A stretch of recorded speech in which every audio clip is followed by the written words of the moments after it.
ఆలయాలలో దర్శనాలకు విధి విధానము ఉన్నది. మానవుడు ఆలయాలను మానసిక ప్రశాంతత కోసం, ఆధ్యాత్మిక చింతన కోసం, భక్తి మార్గం కోసం, భగవత్ అనుగ్రహం కోసం దర్శించాలని చెప్పింది శాస్త్రము. ఆలయాలు శక్తి స్వరూపాలు. ఆలయ దర్శనం విధి విధానంగా ఆచరించినటువంటి వారికి ఆరోగ్యము, తేజస్సు, శాంతి, కోరిక సిద్ధి కలుగుతుంది. ఆలయ దర్శన నిబంధనలు.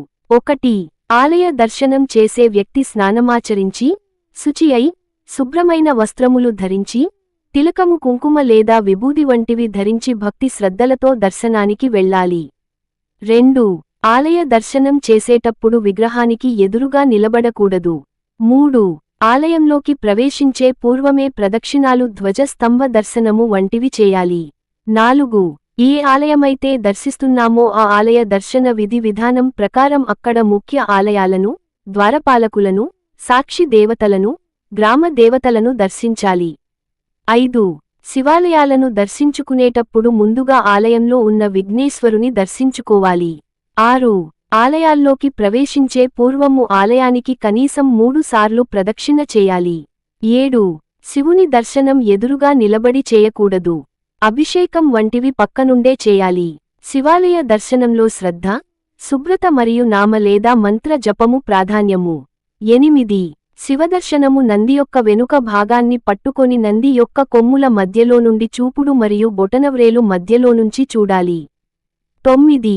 దర్శనము అయిన తరువాత ఆలయంలో కాసేపు కూర్చొని శివనామస్మరణ చేస్తూ కోరిక చెప్పి ప్రసాదాన్ని స్వీకరించాలి. 10. శివాలయంలో ఇచ్చే ఎటువంటి ప్రసాదాన్నైనా పువ్వులనైనా నిస్సందేహంగా భక్తితో స్వీకరించి ఇంటికి తీసుకువెళ్ళాలి. 11. శివాలయంలో ఉండే శివలింగానికి మొత్తం 5 ముఖాలు ఉంటాయి. అందులో 4 ముఖాలు, 4 దిక్కులని చూస్తుంటే 5వ ముఖం ఊర్ధ్వముఖమై ఆకాశం వైపు చూస్తూ ఉంటుంది. 12. 5 ముఖాలకి 5 పేర్లు ఉన్నాయి. అందుకే శివాలయంలో ఏ దిక్కున కూర్చొని అయినా పూజ చేయొచ్చు. 13. పశ్చిమాభిముఖమైన శివలింగాన్ని చూసినప్పుడు ఓం సద్యోజాత ముఖాయ నమః అని అనాలి. 14. తూర్పుని చూస్తూ ఉండే శివలింగం గాలి మీద అధిష్టానం కలిగి ఉంటాడు. 15. శివలింగం దక్షిణం వైపు చూస్తూ ఉంటే అది దక్షిణామూర్తి స్వరూపం. 16. ఉత్తరం వైపు చూసే ముఖాన్ని వామదేవ ముఖం అని అంటారు. 17. ఆకాశం వైపు చూస్తూ ఉండే ముఖాన్ని ఈశాన ముఖం అంటారు.